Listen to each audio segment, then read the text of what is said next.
Hey, Dr. Bill Sinyard here with God's Love for the Unlovable. Today I want to speak specifically to Christian parents. We are in a parenting crisis in the United States. You know this as much as I do. You're embroiled in it. You're worried about your kids probably more than I was when my kids were your age, more than our grandparents were. Per the CDC, a shocking 42% of adolescents are experiencing sadness and hopelessness. That's up 50% from 2011. It is a mental health crisis for one of our most vulnerable demographics, adolescents. Anxiety is up, loneliness is up, gender confusion, dysphoria is way up, religion and church attendance is down. All right, so who can we blame? The degeneration of family units, the dual working couples, social media, yeah, all of those things. But now what? So in this video, in this show, I'm going to talk about how you can become a more good enough parent. I'm going to speak about a free tool that's offered online, but I'm going to give you some tips. Did you know that your child is subconsciously asking two questions? Do you want to know what they are? I mean, they are game changers, and so stay with us. And I'm also going to tell you about that powerful free online resource for parents. You will want to take advantage of that. And I said it's free, right? It's free. And make sure that you subscribe to this YouTube channel and get the word out to other parents. Do them a favor. They will thank you. Share this link with other parents who you know at any age, right? They could be pregnant with their first child. Get this video to them. We're going to be talking about infants and parenting infants, but also those who are struggling with tweens and teens. Get this to them. Welcome to God's Love for the Unlovable Parents.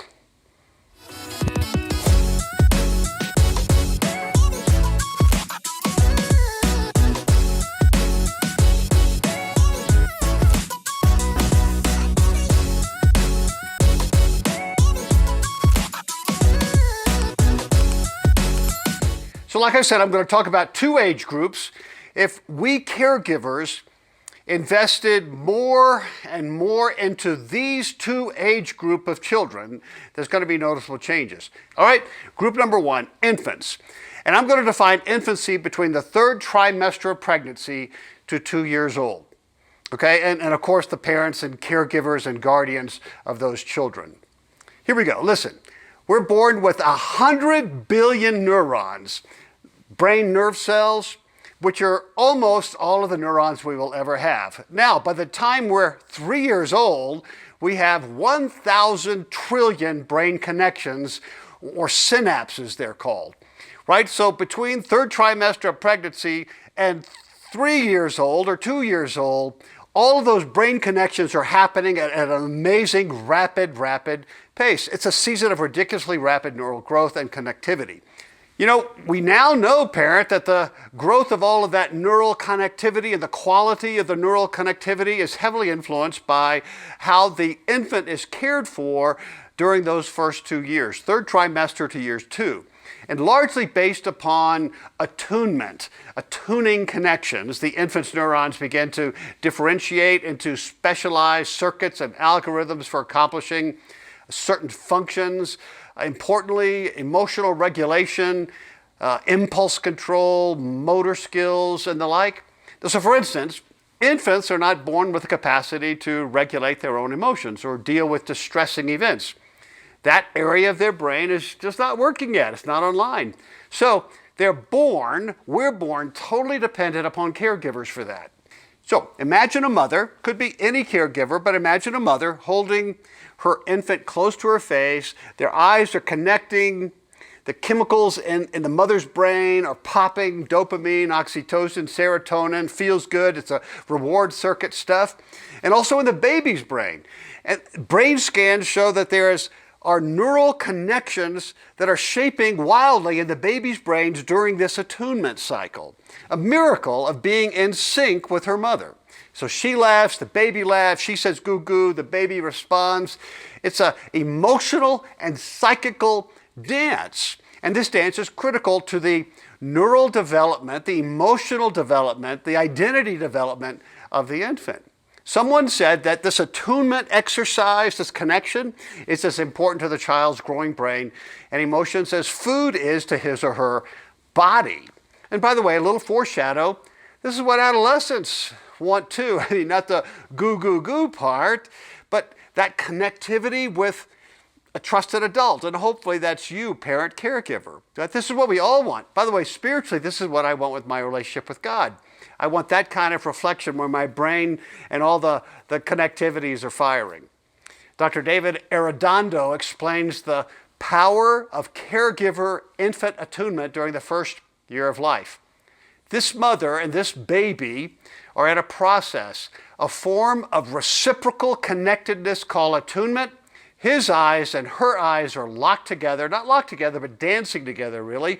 And in this child's brain, 1,000 connections per second are being formed. And this child is learning to read facial expression. This child is learning about the world. He's learning about the world, whether it's responsive or not responsive. He's learning that he can be an object of delight, that he can delight others. He's learning what he is worth.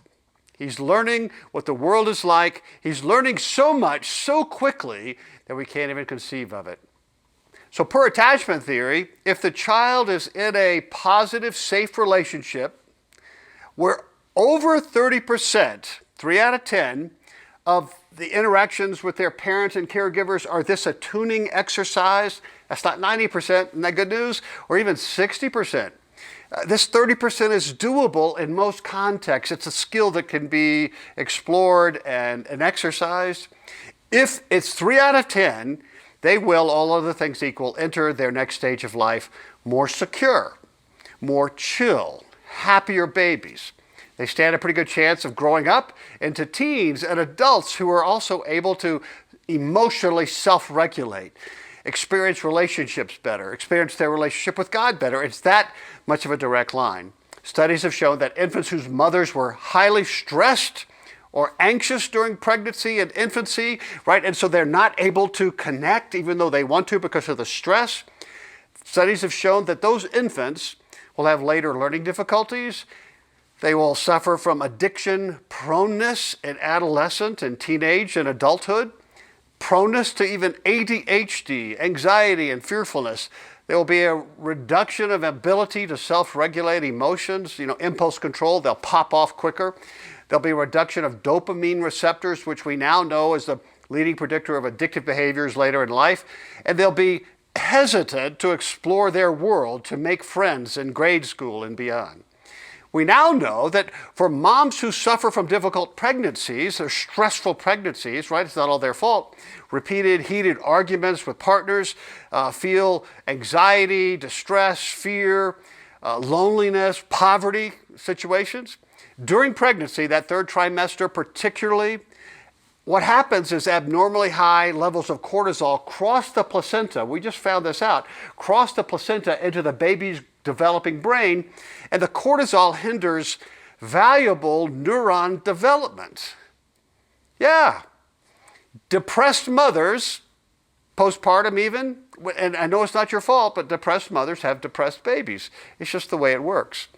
It should be a topic of social policy debate at the state level, the national level.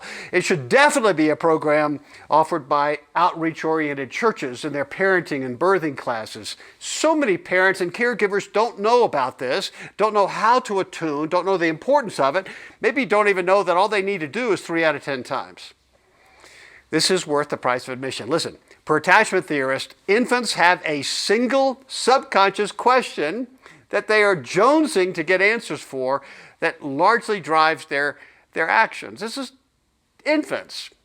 And by the time they become tweens and teens, that single question unpacks into 2, and I'll tell you what they are. This is so golden. When that infant feels hunger or fear, abandoned, wet, tired, they can't vocalize what they're feeling because they don't have the words. They dysregulate emotionally. They cry out or they shut down, because they're looking desperately for their caregiver to come and make them feel better, right? To have that warm, welcoming face in front of their face. Attachment theory suggests that at the bottom of the crying and the yelling and the screaming is this question: is there anyone out there for me? Is there anyone there for me? And by the way, we still subconsciously ask that question. This is also the question that the gospel answers, right? Is there anyone out there for me? Yeah, there's at least one person out there for me. Jesus Christ purchased that 2,000 years ago for me as a Christian. Good enough parents lean into being the answer to that infant's cry, that question, a little more than not good enough parents. Okay, but what if you're a parent of an older child, an adolescent? I mean, you can't go back and change your child's history, right? Yeah, here's good news. This has got to get out there. This is so encouraging. God has given us a neural mulligan, a chance at a redo, right, called adolescence. Just before puberty, our neural connections explode again, right? Think of a chia pet. Remember those things? Our brains become packed with new neural connections. Our tweens describe it as this neural excitement, newer and faster brain connections. And during the rest of adolescence, what happens is their brain is going to be pruning those connections. They're going to get rid of the ones that aren't used and regularly reinforced. So parents, this is your shot at reinforcing good connectivity and not reinforcing bad connectivity, right? Check out the diagram representing the neural connectivity and density of a 7-year-old versus a 15-year-old. It's almost a 50% reduction. Parents who develop adolescent attunement skills can shape their teens. They can shape how they see the world. Is it safe? Is it dangerous? Are relationships good or dangerous? Disappointing? Am I enough? Am I lovable? And again, this is more than just being there spatially, parents, being there at the end of the day. No, this is the quality and power of attachment bond. It's a function of 3 things. 1, the perceived accessibility from your teenager. 2, your responsiveness.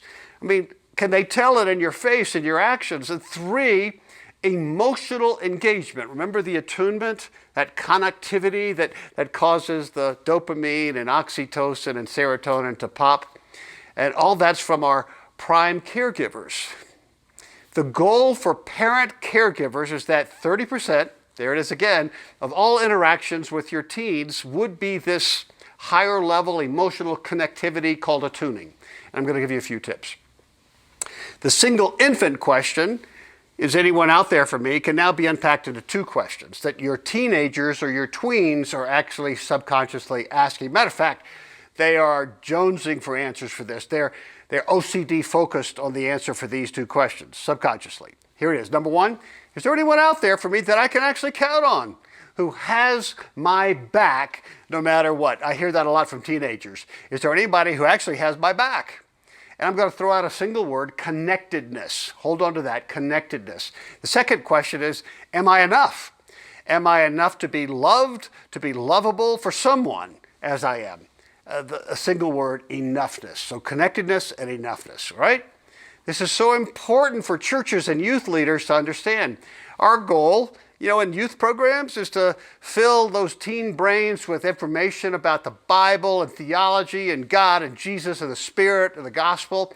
How to answer all of those philosophical apologetic questions to prepare them for university or a career, right? But listen, their brain is subconsciously jonesing for answers to those 2 questions. That's what their brain is OCDing about 24/7. This is where social media has got us. They know this, and they provide a reservoir of answers for those 2 questions, right?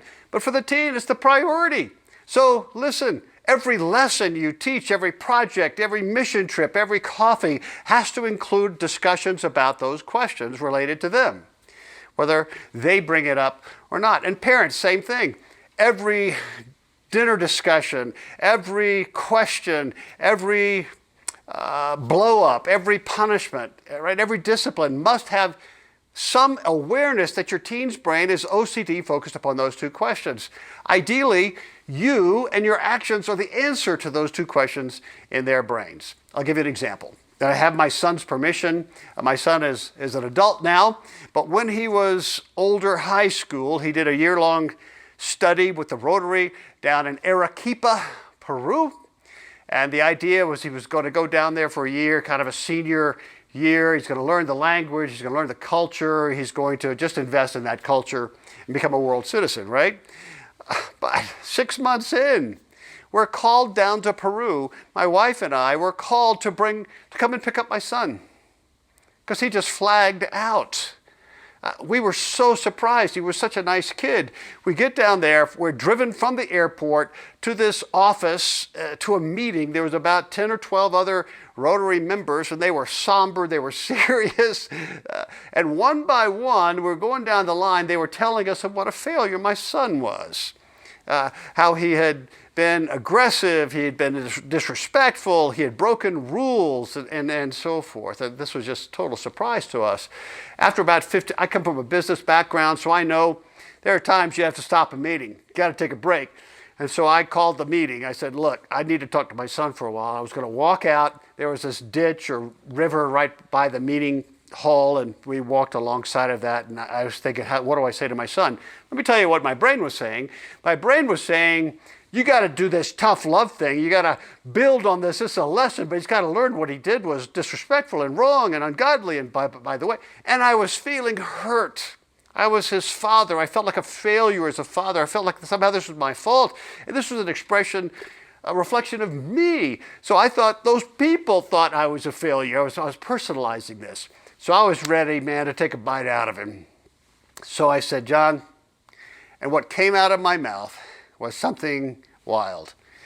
The Holy Spirit, I don't know how to explain it, grabbed my vocal cord and said something else to my son.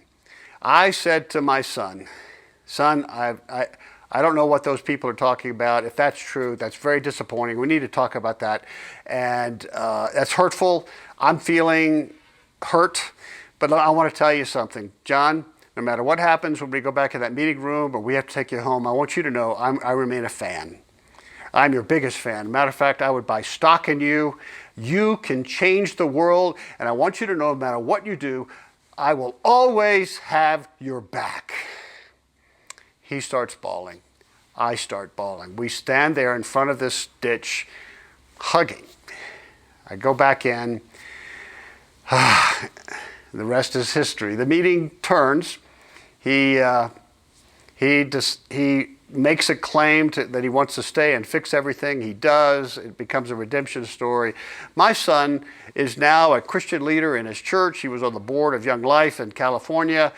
And he would say that this moment of me putting my hand on his shoulder, which, by the way, is one of the things we teach in Good Enough Parenting, is you put your hand on the person's shoulder, your teenage shoulders, you draw them near, you look them eye to eye, you make sure there's that attuning connection, and you say something like what I just said, and mean it, right?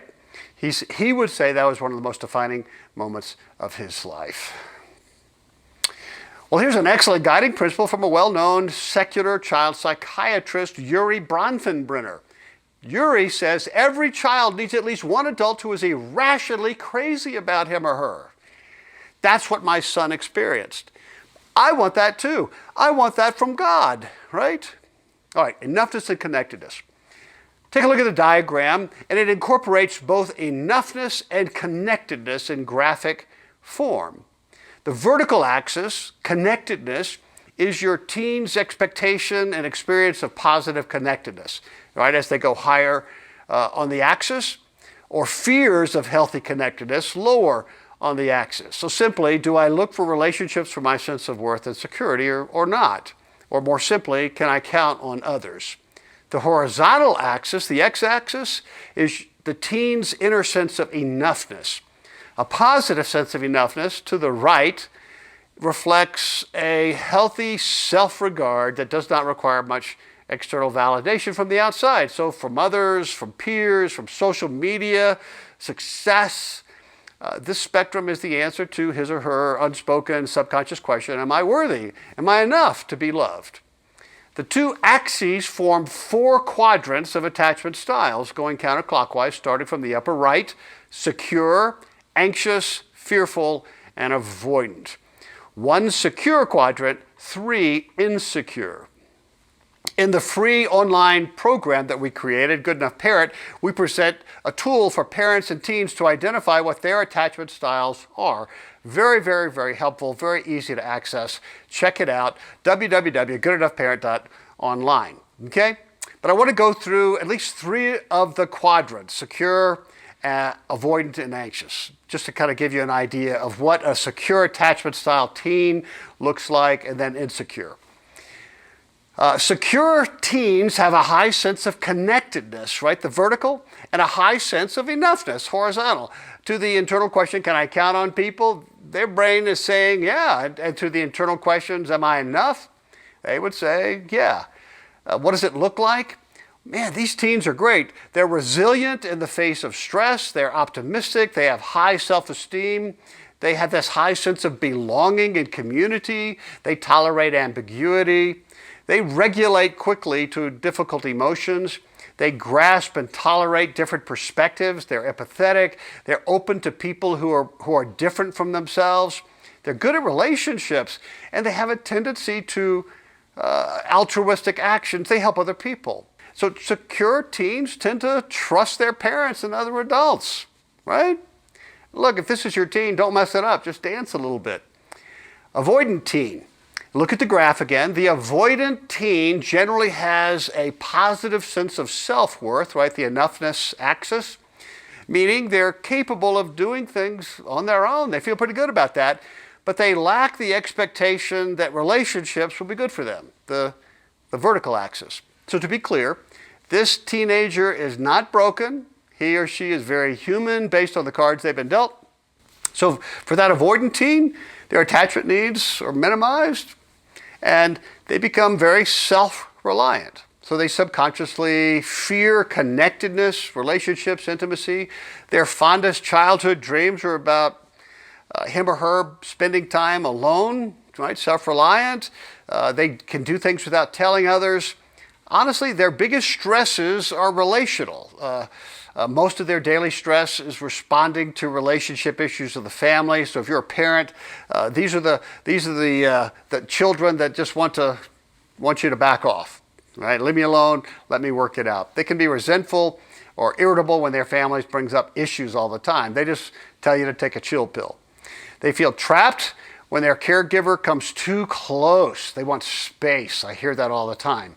They're highly sensitive, radar in their brain from being manipulated, being leveraged, being criticized, and that initiates a disengagement protocol. They can be filtered, right? They focus on ideas versus their emotions. They might be hard-pressed to answer the question, what do you need right now? People say that they have commitment issues. That's how they come across. They want to deal with problems quickly. Conflict, what conflict? They can be passive aggressive. And when something happens, when they're stressed, they will likely flight to their room or to be by themselves. How about anxious, insecure teenager? This is interesting. The anxious teen likely was subconsciously dissatisfied or frustrated with the amount of attention they receive from one or more parent caregivers that made them feel not enough. That's how their brain got that. So to get rid of the pain, they learned to leverage, manipulate relationships to feel better about themselves and their enoughness. So they have well-defined attention-getting strategies. As a pastoral counselor, I try to help people identify what those attention-getting strategies are, right? As infants, they just cried and cried and cried and cried until they had a happy face in front of them, right? Teens do the same things. So in psych terms, these anxious teenagers still need others to emotionally regulate. They can't do it on their own. They never pick that up. They worry about being abandoned or dismissed or left out, fear of missing out, right? And so when that happens, there are these habitualized attention-getting strategies that kick in. When they're stressed, they're going to try to get together with people. They want people to pay attention to them. They crave connectedness, and that connectedness is just out of their reach. One of the tragedies is that they tend to be externalizing. So they want people to come close, but they tend to blame others, right? So, which tends to push people away and starts a cycle, right? This is interesting. They tend towards perfectionism. Anxious teenagers could be the best students because they believe in their brain that if they were perfect, if they were better kids, if they were had better grades, that there would be more attention to them, right? So they could be actual workaholics, not because doing good work is a good thing, but because they want to be recognized. They need credit. They need acknowledgement. They'll long for that. They'll Jones for that. They are quick to share their emotions, unfiltered. This is how that makes me feel. This makes me angry. This makes me sad. This makes me crazy. They're considered high maintenance. When fear cycle kicks in, it's usually fight. Here's one expert. Being in a relationship with someone who is acting out an anxious attachment style can feel like you're dealing with an angry customer while staffing a support complaint desk. Ouch. Well, remedy? We can do so much better, parents. If Christian parents of infants ramped up the practice of attunement during years 1 and 2, we would see a fruit of that in 10 years. There'd be less gender confusion and anxiety, less drug use, less violence, you would remove the potential influence of social media because your child just won't need it as much.